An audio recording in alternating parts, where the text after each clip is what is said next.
Bienvenue, c'est les podcasts du Muffin. Bonjour à tous, aujourd'hui nous allons lire un journal qui s'intitule Lumière dans la nuit, dont le premier numéro est paru en février 1958. Vous pourrez retrouver les articles des numéros suivants dans les prochains podcasts. Aujourd'hui nous allons nous intéresser à l'article de Raymond Veith qui s'intitule Les soucoupes volantes sont des astronefs. Leur origine est extraterrestre. Installez-vous confortablement, c'est parti.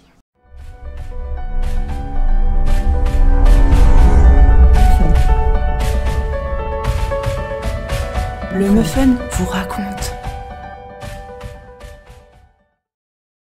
La question des objets volants non identifiés, ridiculement appelés soucoupes volantes, est très importante en ce sens que si ces objets sont véritablement des engins et leur origine extraterrestre, c'est peut-être alors le destin de toute notre planète qui est en jeu. Voici un document extrait de 2 de nos études enregistrées au Centre national de la recherche scientifique à la fin de l'année 1955 et au début de 1957. Dans un prochain numéro, nous publierons un article écrit spécialement pour nos lecteurs par un éminent chercheur français, auteur d'une sensationnelle découverte récente de vérification beaucoup plus aisée que tout ce qui a été fait à ce jour, et propre à convaincre les sceptiques les plus endurcis. Cette question, qui a fait couler beaucoup d'encre, a retenu toute notre attention.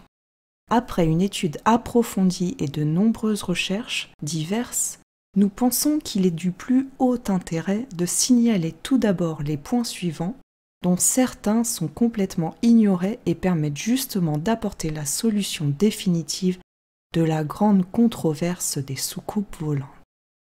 Premièrement, les fortes recrudescences de soucoupes volantes observées se produisent aux époques proches des périgées de la planète Mars. Il n'y a aucune autre périodicité sensible que celle de la planète Mars. Même les petites planètes circulant entre les planètes Mars et Jupiter n'offrent rien d'intéressant à ce sujet. Cette question a été examinée spécialement par M. Aimé Michel, auteur de Lueurs sur les soucoupes volantes, avec des personnes de l'Institut d'astrophysique de Paris. Cette corrélation suffisamment nette nous a permis de prévoir la dernière forte recrudescence de soucoupes volantes observée pour le 2e semestre 1956. Et il est aussi fort probable également que la prochaine forte recrudescence aura lieu au cours du 2e semestre 1958 et du début 1950. Deuxièmement, l'observation assidue de la Terre par ces engins a débuté dans l'ouest des États-Unis il y a près de 11 ans. Et l'observation de notre planète paraît se poursuivre d'une façon systématique d'ouest en est. Aux États-Unis, par exemple, les fortes recrudescences de ces engins ont été signalées en 1948, en 1950 et en 1952, surtout en Europe occidentale. En 1952 nettement, puis en 1954, la crise fut des plus remarquables. Et enfin en 1956.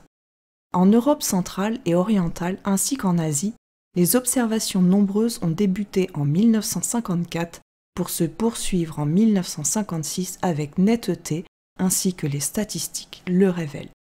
Troisièmement, les fortes recrudescences de soucoupes volantes observées se produisent simultanément sur presque toute la surface du globe, avec une densité beaucoup plus forte sur certaines régions ainsi que le point 2 de cette étude le montre. Quatrièmement, simultanément, également des atterrissages sont aussi signalés en divers points du globe. Par exemple, en automne 1954, en France, Italie, Norvège, Angleterre, États-Unis, Amérique du Sud, Iran, etc. Certains de ces pays ignoraient à ce moment-là ce qui se passait ailleurs. Cinquièmement, les milliers de témoins ayant observé une soucoupe volante passer de l'immobilité au mouvement signalent uniformément le fameux mouvement de bascule de la soucoupe volante qui passe à ce moment-là du plan horizontal à un plan voisin de la verticale. Ce fait est signalé par des témoins de tous les points du globe où des soucoupes volantes ont été observées dans les conditions ci-dessus. Passage de l'immobilité au mouvement. Ces témoins évidemment s'ignorent et ne savent pas que des milliers d'autres signalent le même phénomène, qui n'a pourtant aucun sens jusqu'à nouvel ordre.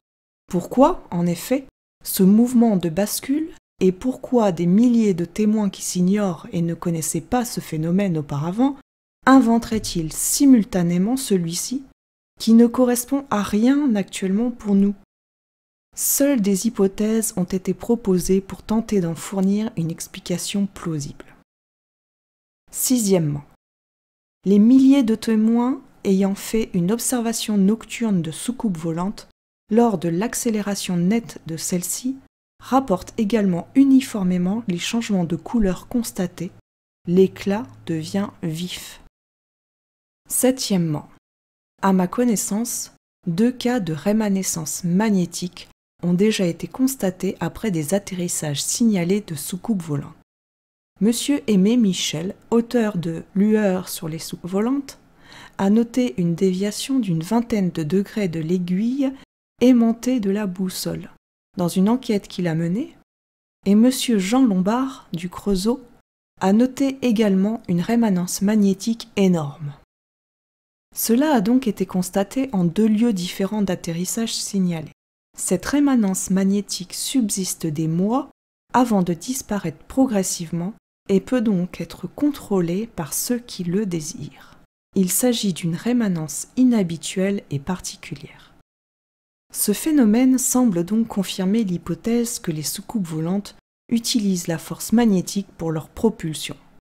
Rappelons que le 24 juin 1947, un prospecteur, Fred Johnson, qui œuvrait dans les monts Cascades aux USA, aperçut dans le ciel 6 objets qu'il suivit à la lunette d'approche pendant plusieurs secondes.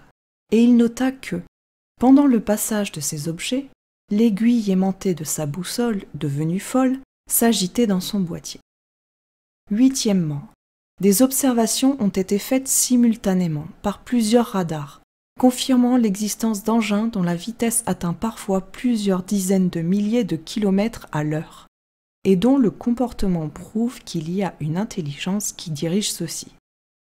Neuvièmement, il y a des témoignages antérieurs à l'aviation et aux ballons-sondes, datant des siècles précédents. Dixièmement, les évolutions et le comportement de ces engins, de l'avis des experts, dépassent de loin les possibilités de la technique actuelle terrestre. Onzièmement, s'il s'agissait d'engins de la propriété des USA, aurait-on donné l'ordre au capitaine Mantell et à 2 autres pilotes de prendre en chasse une soucoupe volante gigantesque, signalée depuis quelques minutes, pour que le premier nommé y trouve la mort? Voir plus loin quelques faits concernant le cas Mantell. Les USA auraient-ils une commission d'enquête concernant les soucoupes volantes? Enfin, aurait-on annoncé fin 1955 que les usines canadiennes AVRO étaient en train de construire une soucoupe volante, la première, pour les USA? Douzièmement, s'il y avait une seule chance que ces engins soient russes, l'armée de l'air américaine aurait-elle reçu l'ordre de ne pas tirer sur les soucoupes volantes? Ordre formel de l'US Air Force rapporté par le major Keohane. Dans son ouvrage « Le dossier des soucoupes volantes », le major Keohane a coopéré avec la commission officielle américaine d'enquête sur les soucoupes volantes et est considéré par l'US Air Force comme un expert scrupuleusement honnête. Et les Russes risqueraient-ils leur engin secret au-dessus des pays adverses au risque de livrer leurs secrets par une panne éventuelle? Il y a aussi le témoignage d'Oualen. Pourquoi les Russes auraient-ils envoyé un de ces engins en plein Sahara, juste au moment où leur armée se défendait pied à pied pour arrêter les troupes allemandes? Au sujet d'Oualen, rappelons qu'il s'agit d'un objet observé en avril 1942. Objet ressemblant à un petit point blanc aluminium. jusqu'à la verticale du lieu en question. Il fut visible pendant presque 48 heures et il y eut une visée au théodolite de 8 heures de suite. Cet objet restait constamment au zénith avec de très faibles déplacements. Il y a eu 40 témoins, dont un météorologiste. L'ONM d'Alger, consulté, dit qu'il s'agissait de l'étoile Vega. Or, aucun corps céleste ne reste 8 heures consécutives à la même place. 13e, 2 observations sont du plus haut intérêt. Il s'agit du phénomène observé à Oloron le 17 octobre 1952 et à Gaillac le 27 octobre 1952. Plusieurs centaines de témoins voient plus d'une vingtaine d'objets dans le ciel pendant plus d'un quart d'heure. Et ces objets laissent tomber au sol de très nombreux fils ressemblant à du coton ou de la laine. Enroulés en paquets, ils deviennent gélatineux, se subliment et ne laissent aucune trace. Certains ont dit qu'il s'agissait d'araignées en migration, laissant tomber leur toile. Mais quand a-t-on vu que les fils des toiles d'araignées se désagrègent en quelques heures? Ces 2 cas d'Oléron et Gaillac sont importants, car ils ont laissé des traces durant quelques heures. Personne n'a songé que ces fils pouvaient se désagréger, et il aurait fallu les mettre dans quelque chose d'hermétique pour analyser ensuite le produit résultant de cette désagrégation. 14e, à propos de Mantel, qui tenta de poursuivre en avion de chasse un objet volant non identifié, il faut noter a. que les photographies se rapportent aux débris de son appareil sont toujours restées secrètes et que toutes les tentatives faites auprès du Pentagone pour les obtenir ont été vaines. Voir à ce sujet les soucoupes volantes existent par le major Donald Keough de l'US Marine Corps en retraite. B. Que le rapport médical établi après que son corps ait été retrouvé est aussi secret. C. Que tout le détail du dossier de cette affaire est au Pentagone avec les documents secrets. C'est donc une affaire à suivre. Voilà, c'est terminé pour aujourd'hui. Je vous remercie de votre écoute et je vous dis à très bientôt.